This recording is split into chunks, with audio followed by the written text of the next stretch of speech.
Charles Horton Cooley's The Role of Sympathy in Social Life.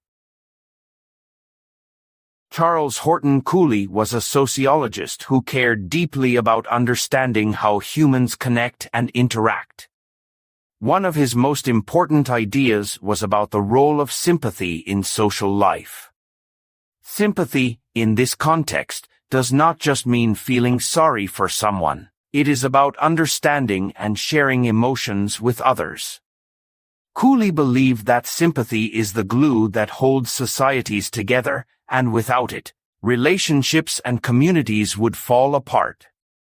Let us break this down in a way that is easy to understand. When we think of sympathy, it usually involves putting ourselves in someone else's shoes. Imagine a friend is upset because they failed a test. Even if you did not fail the test yourself, you can feel their disappointment. This ability to understand and connect with another person's feelings is what Cooley meant by sympathy. He believed that this connection is not just an optional part of life. It is essential for forming relationships and building society. Sympathy starts small, within our immediate circles. For example, in a family, parents and children learn to care about each other's feelings. This care creates a bond that helps the family function as a unit. Cooley called this type of connection a primary group. These groups include close relationships like family and friends, where sympathy is natural and strong. In these groups, we learn how to share, cooperate, and trust.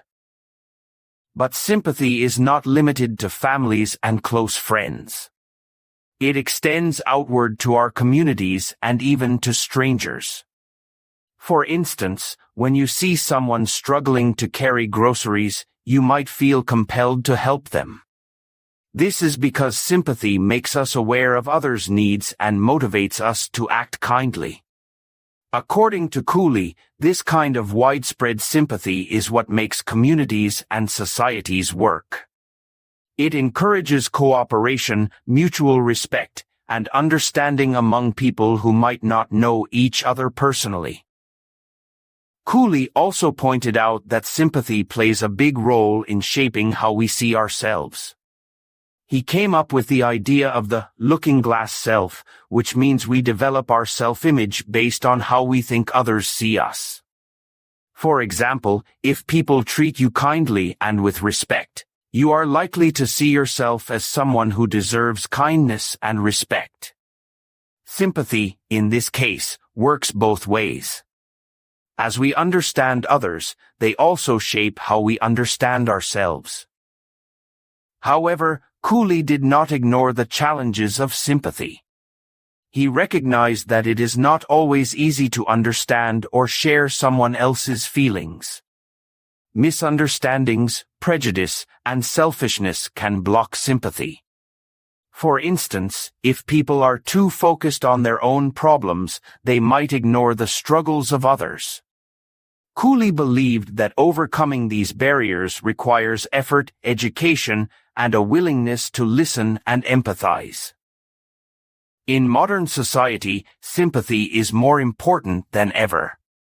With so many people living in cities and interacting with others from different backgrounds, it can be challenging to feel connected. Technology, while useful, sometimes makes this harder.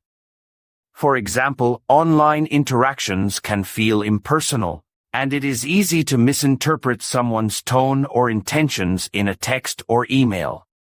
Cooley's ideas remind us that building real, meaningful connections requires more than just communication. It requires understanding and caring about each other's feelings. Cooley also saw sympathy as a force for social change.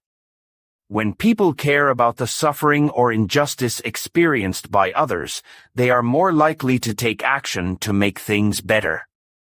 For example, movements for civil rights, environmental protection, or poverty relief often begin with a shared sense of sympathy for those who are affected. By understanding and sharing each other's struggles, people can come together to solve big problems. In conclusion, Charles Horton Cooley's exploration of sympathy highlights its crucial role in our lives. Sympathy helps us form close relationships, build communities, and even understand ourselves. It is not just a nice feeling to have, it is the foundation of a functioning society. Cooley's work reminds us to look beyond ourselves, to care about others, and to nurture the bonds that make life meaningful. If you enjoyed learning about Cooley's ideas and how they relate to our lives, please like this video and subscribe to the channel for more content like this. Your support helps us create more videos that explore fascinating sociological concepts and their impact on our world. Thank you for watching.